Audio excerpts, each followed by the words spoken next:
বিভাগ বিভাগ চাই, ফরিদপুর বিভাগ চাই, বিভাগ নিয়ে টালবাহানা চলবে না, চলবে না। ফরিদপুরকে দ্রুত বিভাগ ঘোষণার দাবিতে রাজপথে নেমেছে বিভিন্ন শ্রেণী পেশার সর্বস্তরের মানুষ। বৃহস্পতিবার বেলা 11টায় প্রেস ক্লাব চত্বরে এক গণসমাবেশের আয়োজন করা হয়। সর্বস্তরের জনগণের আয়োজনে গণসমাবেশে বক্তব্য রাখেন কৃষক দলের কেন্দ্রীয় কমিটির সাধারণ সম্পাদক শহীদুল ইসলাম বাবুল, জেলা বিএনপির সদস্য সচিব AKM কিবরিয়া স্বপন, যুগ্ম সম্পাদক সৈয়দ জুলফিকার হোসেন জুয়েল, সদর উপজেলা সাবেক ভাইস চেয়ারম্যান বেনজির আহমেদ তাবরিজ, জেলা জামায়াতের নায়েবে আমির ইমতিয়াজ উদ্দিন আহমেদ, খেলাফত মজলিসের জেলা সভাপতি মাওলানা আমজাদ হোসেন, সাহিত্যিক মফিজ ইমাম মিলন, জাতীয় নাগরিক পার্টির জেলা কমিটির সভাপতি কাজী রিয়াজ, জেলা ছাত্র দলের সাধারণ সম্পাদক তানজিমুল হাসান কায়েস, স্বেচ্ছাসেবক দলের সদস্য সচিব মোজাম্মেল হোসেন মিঠু, বৈষম্য বিরোধী আন্দোলনের সাবেক সাধারণ সম্পাদক সোহেল রানা সহ বিভিন্ন শ্রেণীর নেতৃবৃন্দ। এক্সট্রিম মশার কয়েল প্ল্যান্ট ফাইবার দিয়ে তৈরি, তাই সহজে ভাঙে না, সুগন্ধিযুক্ত ও নিরবিচ্ছিন্নভাবে জ্বলে। ডেঙ্গু, চিকুনগুনিয়া বাহি সহ যে কোনো মশার বিরুদ্ধে দেয় এক্সট্রিম সুরক্ষা। গণসমাবেশ ও বিক্ষোভ মিছিলে বিভিন্ন রাজনৈতিক দলের নেতৃবৃন্দ, শিক্ষক, সাংবাদিক, চিকিৎসক, শিক্ষার্থী সহ বিভিন্ন শ্রেণী পেশার হাজারো মানুষ উপস্থিত ছিলেন। গণসমাবেশ থেকে বক্তারা হুঁশিয়ারি উচ্চারণ করে বলেন, দ্রুত সময়ের মধ্যে ফরিদপুরকে বিভাগ ঘোষণা করা না হলে কঠোর আন্দোলনে নামবেন তারা। বাংলাদেশের অনেকগুলো 10টা-12টা পুরনো জেলার মধ্যে ফরিদপুর একটি, কিন্তু দুর্ভাগ্যজনক সরকার আসে সরকার যায়। এই পুরনো জেলা রাজনীতিতে, কৃষ্টিতে, সংস্কৃতিতে, জনসংখ্যা এবং ভৌগোলিকভাবে পদ্মার এপারে ঢাকা বিভাগের সাথে সম্পৃক্ত থাকার কোন যুক্তিসঙ্গত কারণ নাই। বছরের পর বছর ফরিদপুরের মানুষের সামনে মূলা ঝুলিয়ে রাখা হয়েছিল, ললিপপ ঝুলিয়ে রাখা হয়েছে। বিগত 17 বছর ফরিদপুরের মানুষের সাথে ধোঁকা দেওয়া হয়েছে, প্রতারণা করা হয়েছে। শেখ হাসিনা ফরিদপুরে এসে ঘোষণা দেবার পরেও বাবার নামে শুধুমাত্র গোপালগঞ্জে বিভাগ করতে পারে না, সেই জন্য বিদেশ থেকে ফরিদপুর বিভাগ করে না। গণতান্ত্রিক পথে দাবি আদায় সম্ভব না হলে কিভাবে দাবি আদায় করা যায় সেটা ফরিদপুরবাসী জানে, এবং আগামীতে ফরিদপুরের সকল শ্রেণী পেশার মানুষকে সাথে নিয়ে ফরিদপুরের উন্নয়নের জন্য যা যা করণীয় আমরা রাজনৈতিক দল হিসেবে বিএনপি এই দাবি বাস্তবায়নের জন্য সর্বোচ্চ সচেষ্ট থাকবো। অত্যন্ত দুঃখজনক, বিগত সরকার রাজনৈতিক এজেন্ডা বাস্তবায়নের জন্য তারা এই ফরিদপুরের বিভাগ বাস্তবায়নে গড়িমসি করেছে এবং ফরিদপুরকে উন্নয়নের ধারা থেকে পিছুতে রাখার চেষ্টা করেছে। আমরা লজ্জিত।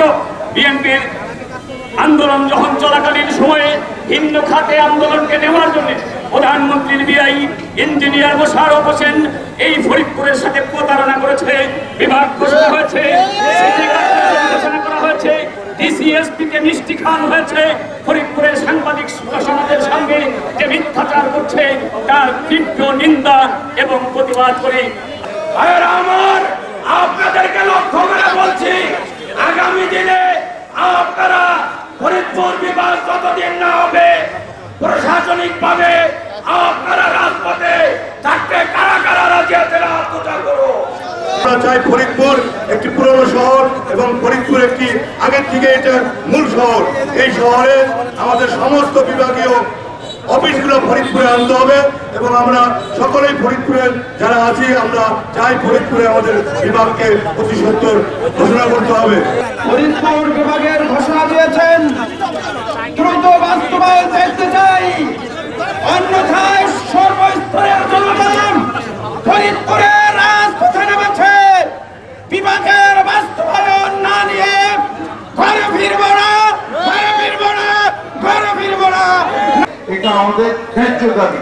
এই জেলা অত্যন্ত গৌরবময় জেলা, ইতিহাসের বিখ্যাত জেলা। এই জেলা থেকে ভাষা আন্দোলন শুরু হয়েছিল, এটা আমাদের অত্যন্ত গৌরবের।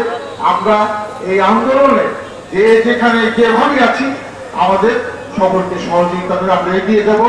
আমি শরীয়তপুর, মাদারীপুর সহ তাদেরকে এখনো বুক ভরা ভালোবাসা দিয়ে ওয়েলকাম জানাই। আসুন, ফরিদপুর বিভাগ হলে ঢাকার চাইতে আপনারা বেশি মর্যাদা এবং সম্মান পাবেন। এর বিরোধিতা করবেন, ঢাকায় আপনারা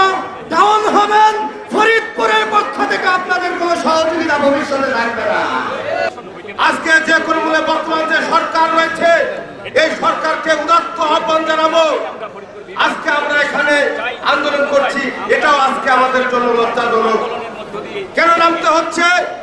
আমাদের এই 5টি জেলার ভিতরে একটি মাত্র জেলা তারা নাকি ধর্মঘট করবে, পদ্মা সেতু নাকি অবরোধ করে দিবে, ঢাকার বিভাগে তারা থাকবে। ভালো কথা, আপনারা ঢাকা বিভাগে থাকবেন, আপনারা থাকেন। ফরিদপুরের সাথে না থাকতে চাইলে সেটা আপনাদের ব্যক্তিগত ব্যাপার। আমরা ফরিদপুরের মানুষ অবহেলিত, আমরা অবহেলিত হতে থাকতে চাই না। আমরা ফরিদপুরকে বিভাগ চাই। আজকে শোনা যাচ্ছে ফরিদপুরের মানুষ নাকি সারা ঢাকার সঙ্গে থাকতে চায়। আমরা ফরিদপুরের সাধারণ মানুষকে মনে করে দিতে চাই, স্বাধীনতা যুদ্ধের আগে থেকেই আপনারা শরীয়তপুরবাসী কিন্তু ফরিদপুরের অধীনে ছিলেন।